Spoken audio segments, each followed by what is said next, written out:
بسم اللہ الرحمن الرحیم۔ ایک منی لانڈرر، چور، کرپٹ، ڈسانسٹ اور سلگش شخص کی تاج پوشی کے لیے اس کو پاکستان میں لانے کے لیے تمام قانون اور ضابطوں کا جنازہ نکالا گیا، اور ایک ایسا شخص جو 16-17 دفعہ وزیر رہا ہے اس پر الزام لگایا گیا کہ میں مری کے فارس ریسٹ ہاؤسوں میں نے قیام کیا۔ میں خانہ کعبہ کی چھت پہ گیا ہوں، میں اس کی قسم کھا کے کہتا ہوں میں نے مری کا ریسٹ ہاؤس نہیں دیکھا، لیکن آپ کے عقل چاہیے چوری کرنے کے لیے۔ 27 اگست کا آپ نے مجھ پہ الزام لگایا، ابھی انہوں نے تحریری طور پر مجھے جواب نہیں دیا۔ یہ ان لوگوں کو بتانا چاہتا ہوں کہ عقل چاہیے چوری کے لیے۔ 27 اگست کو میں پرویز الہی کے ساتھ اور مونس کے ساتھ یہ ڈھوک دلال کے لیے پیسوں کا چیک لے رہا تھا، اور سارا میڈیا اور سارا پریس میں یہ ریکارڈ موجود ہے، اخباروں میں بھی۔ 18 ستمبر کو میں نے ڈان میں اور GNN میں انٹرویو دیا، لال حویلی اور F74 میں 3 چینلز کو انٹرویو دیا، شرم کے ڈوب مرو۔ 11 کو بھی انٹرویو دیا۔ یہ 3 الزام آپ نے لگائے ہیں کہ میں مری کے ریسٹ ہاؤسز میں گیا۔ اگر آپ مجھے کہتے کہ آپ اتنے بھوکے ہو گئے ہیں کہ آپ کو 9400 روپیہ چاہیے، میں 9400 روپیہ آپ کو ویسے ہی دے دیتا۔ میں آج تمام لوگوں سے اپیل کرتا ہوں، خدا کے لیے لوگوں کو الیکشن لڑنے کی کھلی اجازت دی جائے۔ لوگ ڈیمورلائز ہیں، لوگوں کے حوصلے پست ہیں، معاشی، سیاسی، اقتصادی لحاظ سے ملک بیٹھ رہا ہے، اور نہ صرف ملک بیٹھ رہا ہے بلکہ آپ یہ سن کر حیران ہوں گے کہ سپریم کورٹ نے صرف عمران خان کو امین اور صادق اور امین نہیں کہا، شیخ رشید کو بھی ڈکلیئر کیا۔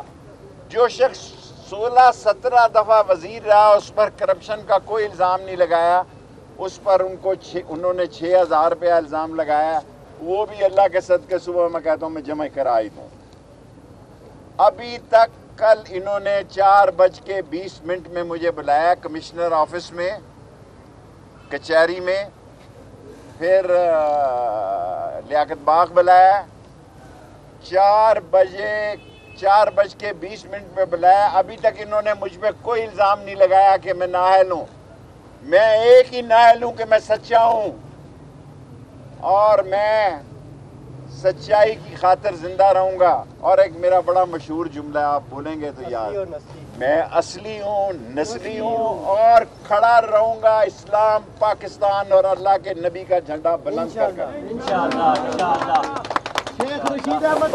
بس ممبری کا کوئی مسئلہ نہیں ہے، میرے پاس بڑے جواب ہیں، کل میں ہائی کورٹ میں بھی آپ کو یہ جواب دے سکتا ہوں۔ اور یہ جو باتیں کہنا چاہتا ہوں میں آپ کو کہ اس سے زیادہ جو وزیر 17-16 دفعہ رہا اس کی کوئی توہین نہیں کہ اس پہ 6000 روپے کا آپ الزام لگا کے اس کو نااہل قرار دے۔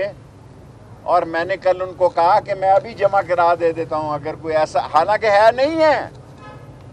میں خدا کو گواہ بنا کے کہتا ہوں، میں نے اتنی بڑی قسم کھائی ہے کہ میں نے خانہ کعبہ کی چھت پہ نماز پڑھی ہے، 6 مسلمانوں میں سے ہوں جنہوں نے خانہ کعبہ کی چھت میں نماز پڑھی ہے۔ میں مری کے کسی بھی فارسٹ ریسٹ ہاؤس میں کبھی نہیں ٹھہرا۔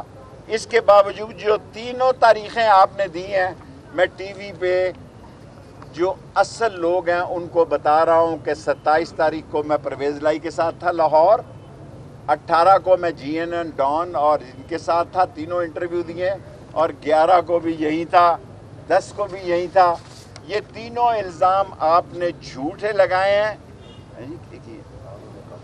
ابھی تک اس وقت جس وقت میں آپ سے پریس کانفرنس کر رہا ہوں، RO نے مجھے کوئی کاپی نہیں دی کہ آپ نااہل ہیں یا اہل ہیں۔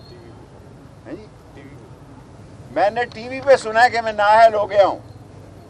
میں حکام بالا سے اور پاکستان کی عظیم لوگوں سے یہ کہنا چاہتا ہوں کہ سارے لوگوں کو الیکشن لڑنے دو۔